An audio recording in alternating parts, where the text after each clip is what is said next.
இந்த வீடியோவில் பார்த்துக்கிட்டிங்கன்னா நம்மளுடைய சேனலுடைய அக்கௌண்ட் ஸ்டேட்டஸ் பார்க்குறது தான் நம்ம தெரிஞ்சுக்க போகிறோம். இதுக்கு நம்ம YouTube ஸ்டுடியோவுக்கு போய்க்கிறணும்.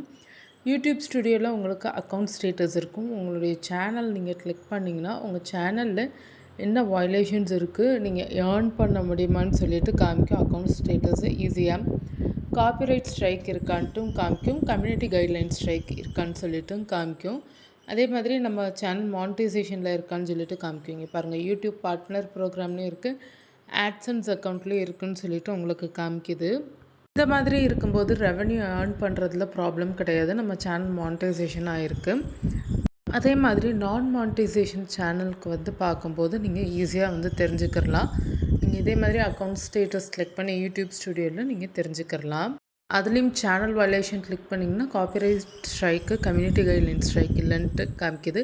Ability to earn start your earning ஜேர்னின்னு காமிக்குது. ஏன்னா இது மானிட்டைசேஷன் சேனல் கிடையாது. நான் மானிட்டைஸ் சேனலுக்கு இப்படி தாங்க காமிக்கும். செக் எலிஜிபிலிட்டி கிளிக் பண்ணிங்கன்னா இதுதான் ஷோ ஆகும் உங்களுக்கு, பிகம் யூடியூப் பார்ட்னர்னு சொல்லிட்டு. இதுக்கு கீழே நம்ம எவ்வளோ வாட்ச் ஹவர்ஸு சப்ஸ்கிரைபர்ஸ் வச்சுருக்கோன்னு சொல்லிட்டு ஷோ ஆகும். நம்ம ரீச் பண்ணிட்டோன்னா நம்ம அப்ளை பண்ணி மானிட்டைசேஷன் பண்ணிக்கிடலாம்.